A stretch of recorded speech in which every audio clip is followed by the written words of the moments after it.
우리는 젊은 시절 무작정 지폼에서 가장 먼 곳으로 떠나고 싶어서 가장 먼 어딘가로 달려가지만 그 목표의 끝에는 내가 떠나온 지폼이 있다. 우리의 인생과 가장 닮아있는 스포츠, 야구라는 스포츠를 아주 잘 드러내는 말이 아닌가 생각됩니다. 개인적으로 야구를 좋아하는 또 다른 이유 중 하나는 여느 운동 종목과 달리 최강팀과 최하위 팀이 맞붙어도 그 경기의 결과를 쉽게 점치지 못한다는 점에 있다고 생각합니다. 야구는 운동 중에서 희생 세크리파이스이라는 단어가 들어가는 유일한 종목이라는 말을 들은 적이 있습니다. 그만큼 야구라는 종목은 팀워크나 작전을 중요시하는 스포츠이기도 하지만 반면 타석에 들어선 한 개인의 홈런이나 안타에 의해서 일순간 경기의 승패가 좌우되는 지극히 개인적인 성격을 지닌 스포츠이기도 하죠. 그렇다면 한 개인의 역량이 가장 크게 경기에 영향을 끼치는 선수는 누구일까요?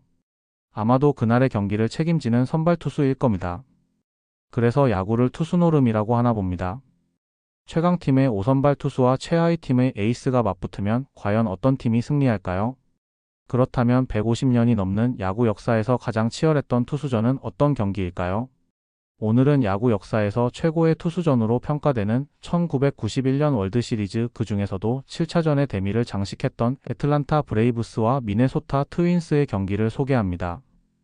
이 시리즈는 전년도 최하위 팀끼리 맞붙은 최초의 월드시리즈입니다. 그래서 누군가는 이 시리즈를 신데렐라 시리즈라 불렀다고 합니다.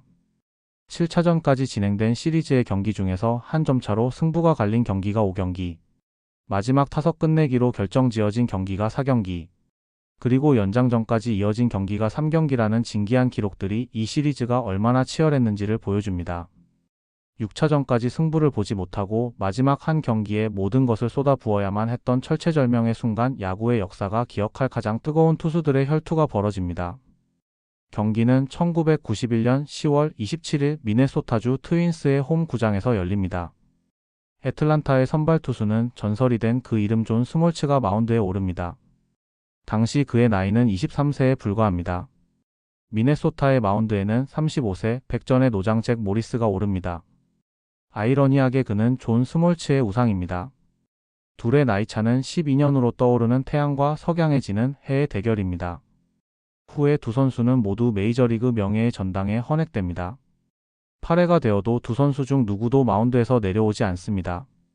스코어는 0한치의 양보도 없는 극강의 투수전이 이어지고 8회 초 원아웃 상황까지 마무리한 존 스몰츠는 6개의 안타, 4개의 삼진을 잡아내며 무실점 행진을 이어나가고 있었습니다. 23세의 젊은 투수가 월드시리즈 7차전에서 만들어낸 성적이라고는 믿기 힘든 대단한 경기력을 보여줍니다. 그러나 야구 감독을 극한 직업으로 만들어버리는 그것 투수 교체를 고민해야 하는 순간이 옵니다. 애틀란타의 바비 콕스 감독은 상대적으로 어린 존 스몰츠가 이 경기를 더 끌고 가기는 어렵다고 판단, 교체라는 과감한 결정을 내립니다. 후에 존 스몰츠는 더 던지고 싶은 마음이 아주 컸다는 심경을 말했습니다. 미네소타의 톰 켈리 감독 또한 이 고민에서 자유로울 수 없었죠. 정규 이닝 끝난 시점 두 팀은 여전히 영의 행진을 하고 있었고 감독은 잭 모리스에게 교체의 의사를 비칩니다. 내가 끝내고 싶다. 이건 내 게임이다 라는 말을 남기고 연장 10회 초에도 마운드에 오르고 무실점으로 막아냅니다.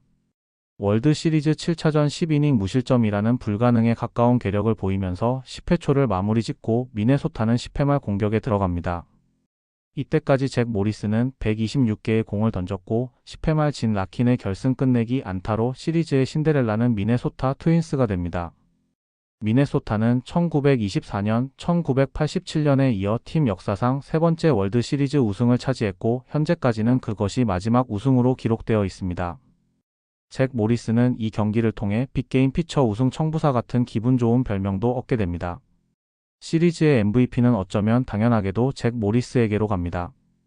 그가 은퇴한 후 팬들의 관심은 그가 명예의 전당에 입성할 수 있을까 하는 것에 쏠립니다. 누적 스탯이 약하다는 비판적 시각에도 불구하고 그는 2017년 12월 명예의 전당 헌액이 확정되고 이듬해인 2018년 그 명예로운 이름을 전당에 새기게 됩니다. 비판적 시각에도 입성이 가능했던 것은 단순히 스탯으로만 평가되지 않는 큰 경기에서 그가 보여준 임팩트 때문이 아닐까 생각해봅니다.